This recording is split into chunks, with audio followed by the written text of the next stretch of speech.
오늘 하나님께서 주신 말씀은 이사야 45장 8절에서 17절입니다. 오늘 말씀에서는 하나님의 주권을 말씀해 주십니다. 하나님이 어떤 분이신지를 알아야 하나님을 올바르게 섬길 수 있습니다. 우리 자기 마음대로 하나님을 섬겨서는 안 됩니다. 하나님에 대한 정확한 이해가 있어야 하나님을 하나님으로 섬길 수가 있습니다. 8절입니다. 하늘이여 위로부터 공의를 뿌리며 구름이여 의를 부를지어다. 땅이여 열려서 구원을 싹트게 하고 공의도 함께 운돋게 할지어다. 나 여호와가 이 일을 창조하였느니라. 아멘. 하나님께서 공의와 구원을 베푸신다라고 말씀하십니다. 여러분, 구원은 하나님의 손에 달려 있는 것입니다. 하나님께서 창조주이시고 하나님께서 주권자이십니다.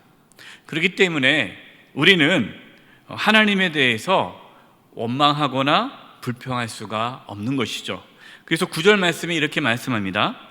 질그릇 조각 중 한 조각 같은 자가 자기를 지으신 이와 더불어 다툴진대 화 있을진저 진흙이 토기장에게 너는 무엇을 만드느냐 또는 내가 만든 것이 그는 손이 없다 말할 수 있겠느냐. 질그릇의 한 조각이 질그릇을 만든 토기장이에게 당신이 무엇을 만드느냐, 왜 이렇게 형편없게 만들었느냐라고 따질 수 있느냐라고 물어보십니다. 여러분, 따질 수 없죠. 그러니까 하나님은 누구십니까? 하나님은 토기장이시고 우리는 진흙인 거예요. 하나님은 창조주이시고 우리는 피조물입니다. 그러니까 우리는 하나님의 주권에 대해서 따질 수 없는 겁니다.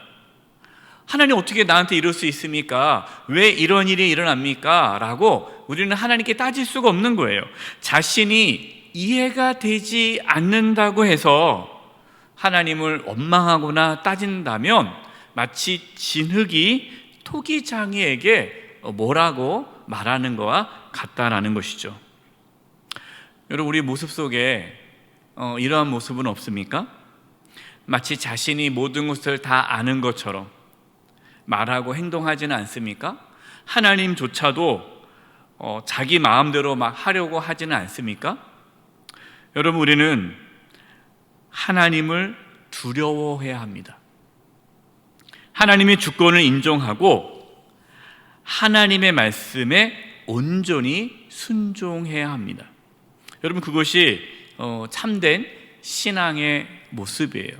그런 어떤 분들은 자기가 삶의 기준이고 자신의 생각이 항상 삶의 기준이기 때문에 하나님조차도 책망하고 하나님조차도 자기 마음대로 하려는 분들이 있는데, 여러분, 그것은 잘못된 신앙입니다.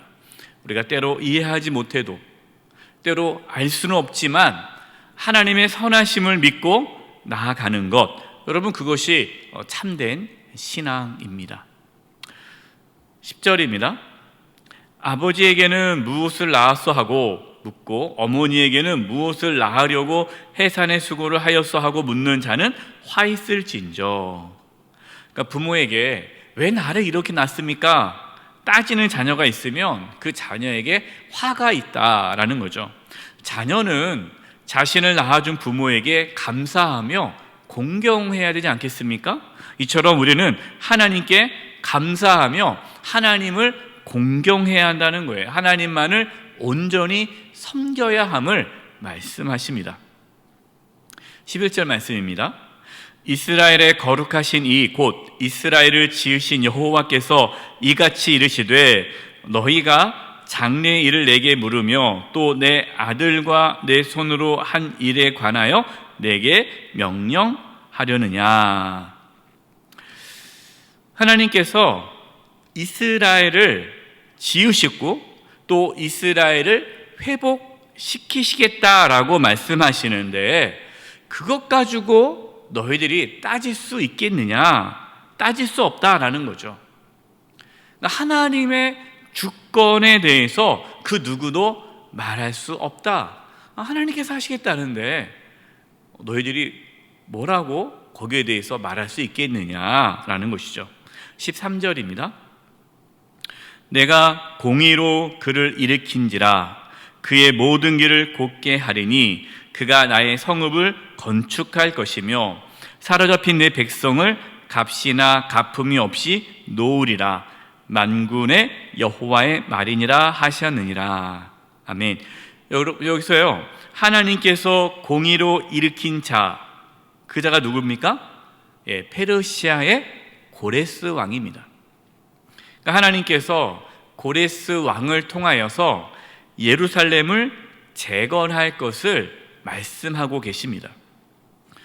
여러분 생각해 보세요. 이 바벨론 포로 생활을 하고 있던 유다 백성들이 무슨 힘으로 예루살렘으로 돌아와서 그 예루살렘을 재건할 수 있겠습니까? 예루살렘으로 돌아가는 것도 유다 백성들이 할 수 있는 일이 아니고, 또 돌아간다고 해서 그 예루살렘을 재건할 수 있는 힘도 유다 백성들에게는 없었습니다. 하나님께서는 예루살렘을 재건하고 이스라엘을 회복할 수 있도록 페르시아의 고레스 왕을 세워주신다라고 말씀하고 계십니다. 14절입니다.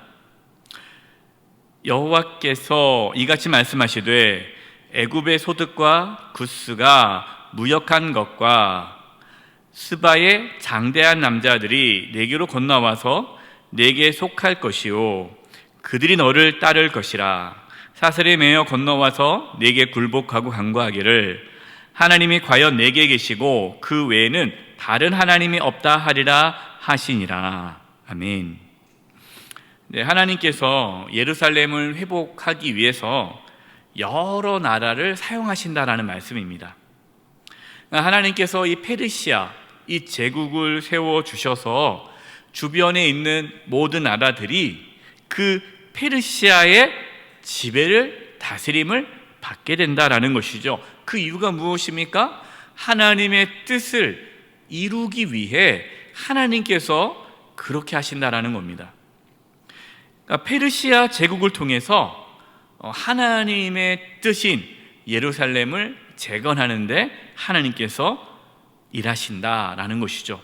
그리고 그 과정을 통해서 하나님께서는 그 페르시아 제국을 통해서 주변 나라들이 하나님이 살아계시는구나, 하나님이 정말 이 페르시아와 함께 하는구나, 그것을 깨닫고 하나님 이외에는 다른 신이 없다라는 것을 깨닫게 하시겠다라고 말씀하십니다.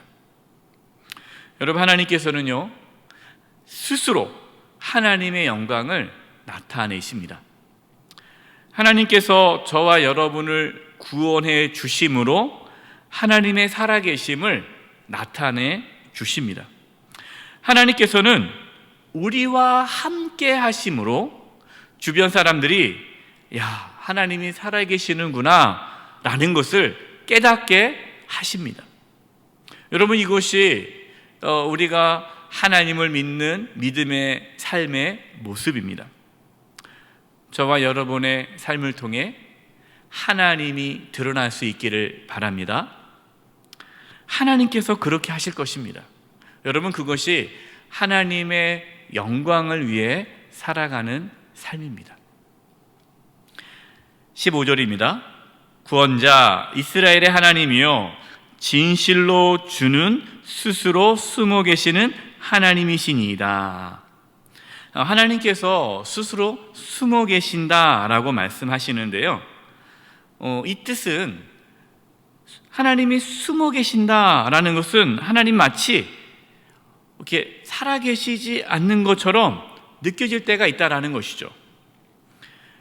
예루살렘 성이 무너졌습니다. 유다 백성이 바벨론 포로로 끌려갔습니다.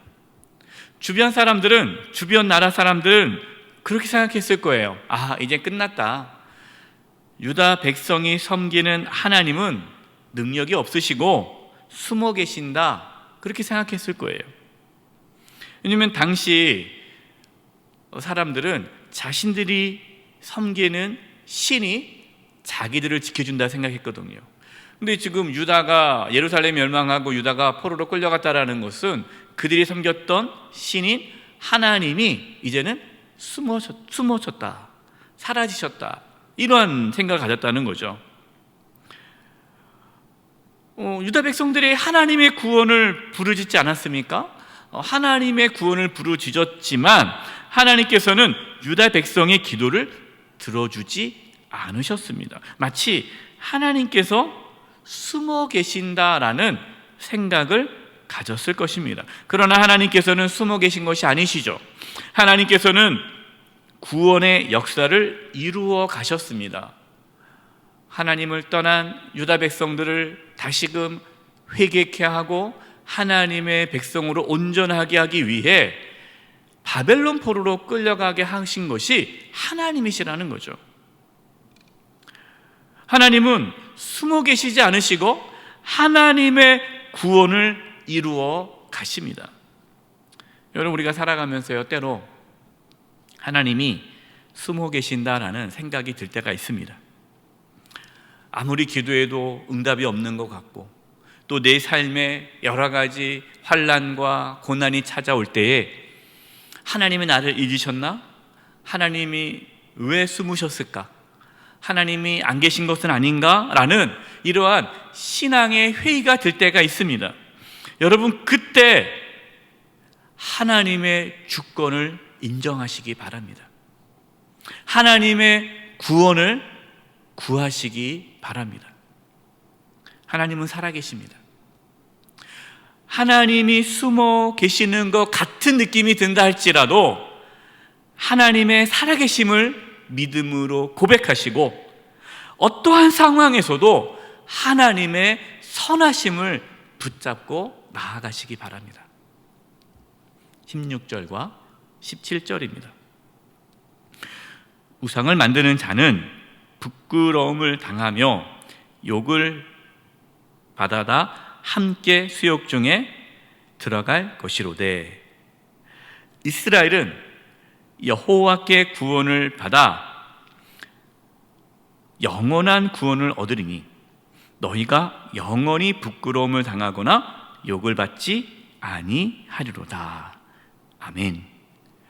하나님께서 포로 생활을 하면서 치욕을 겪고 있는 이스라엘을 회복시켜 주신다는 말씀이에요. 그러니까 하나님을 섬기지 않는 자는 부끄러움을 당할 것이다 라는 겁니다. 여러분, 예수님이 이 땅에 다시 오실 때에 예수님을 믿지 않은 자들, 하나님을 섬기지 않는 자들은 부끄러움을 당할 것입니다. 그러나 하나님의 주권을 절대적으로 인정하고 하나님만을 온전히 신뢰하는 자는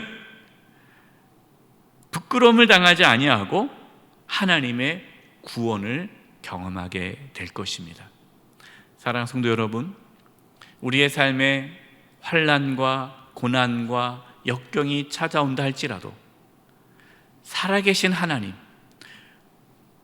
모든 것을 주관하시고 역사의 주인 되시는 하나님만을 의지하시면서 오늘도 믿음으로 살아갈 수 있기를 간절히 축원드립니다. 기도하겠습니다.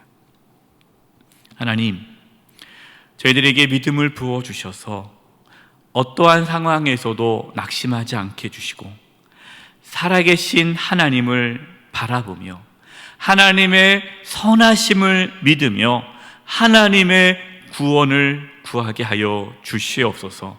오늘 하루도 하나님만을 온전히 섬기는 하나님의 자녀로 살아가게 도와주시고 오늘 우리의 삶 가운데에 하나님의 살아계심이 나타나게 하여 주시옵소서. 우리 사랑하는 성도님들 한 영혼 한 영혼 지켜주시고 보호해 주시고 특별히 무더운 날씨가 계속되고 있습니다. 우리 성도님들 건강 잃지 않게 해주시고 지켜 보호하여 주시옵소서.